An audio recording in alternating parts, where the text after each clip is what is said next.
নিচে আসতে দেওয়া হচ্ছে না।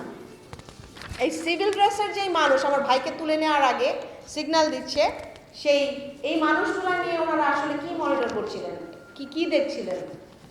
আর আমার মা যখন আমার ভাইকে নিয়ে যাওয়ার সময় রাস্তায় যায়, তাকে রাস্তায় যেতেও বাধা দেওয়া হচ্ছে, তিনি যেন ভিতরে চলে যান। আমার মাকে এভাবে করে বাধা দিয়ে ভিতরে চলে যেতে বলা হয়েছে। এই যে তারপরে সিসিটিভি ক্যামেরার ফুটেজের জন্য রুমে ঢুকে যে হুমকি ধামকি করা হয় যে হার্ড ড্রাইভ খুলে নিয়ে যাওয়ার জন্য, আমি প্রত্যেকের সাথে আপনাদের ফুটেজগুলো শেয়ার করে দিব, কয়েকজনের সাথে আমরা করেছিও। তো এই যে এইরকম কর্মকাণ্ডগুলোর জন্য আসলে আমরা এই সময়ে আশা করি না যে এই ইন্টারিম গভর্নমেন্টের কাছ থেকে, যেখানে আমাদের অনেক চাওয়া, অনেক প্রাণের বিনিময়ে 16 বছরের এত ত্যাগ, এত মানুষের জীবনের বিনিময়ে আমরা আসলে এখানে আজকে দাঁড়িয়েছি। তো আর সম্মিলিতভাবে বাংলাদেশ থেকে আসলে মায়ের ডাক না, শুধু আমি বলবো প্রত্যেকটা ভিকটিম, প্রত্যেকটা মানুষের নিরাপত্তার কথা চিন্তা করে যে আমরা তাহলে এখন কোথায় আছি।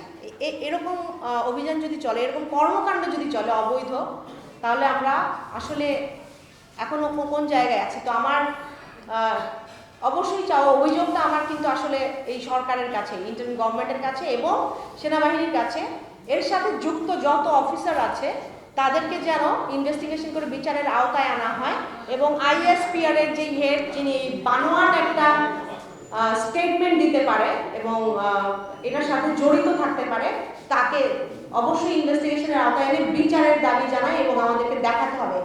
আমরা 3 দিনের আলটিমেটাম দিচ্ছি মায়ের ডাকের পক্ষ থেকে, আমরা যারা এখানে সবাই আছি সবার পক্ষ থেকে। 3 দিনের মধ্যে যদি আমরা সদুত্তর না পাই, মায়ের ডাক অবশ্যই আবার রাজপথে কঠোর কর্মসূচি নিয়ে আসবে এবং আমরা আশা করব এর মধ্যেই আমাদেরকে জানানো হবে, এই ঘটনার উদ্ঘাটন করা হবে, প্রপার ইনভেস্টিগেশন করে আমাদের এই অন্যায়, এই যে এখনো ভিকটিম ফ্যামিলিগুলোকে যে হয়রানি, এদের কাজে বাধা দেওয়ার জন্য, ভয় দেখে থামিয়ে দেওয়ার জন্য যে প্রচেষ্টা চলতেছে, 12 বছরও দেখেছি, এখনো যদি সেটা দেখতে হয়, সেটা আসলে খুবই ন্যাক্কারজনক। এবং আমরা চাবো তারা ইনভেস্টিগেশন করে এই অফিসারদের এগেইনস্টে যারা এটার সাথে জড়িত তাদেরকে বিচারের আওতায় আনবেন এবং আমাদেরকে জানাবেন। আদারওয়াইজ 3 দিনের মধ্যে আমরা আমাদের কর্মসূচি তাদেরকে আবার রাস্তায় আসতে বাধ্য করব।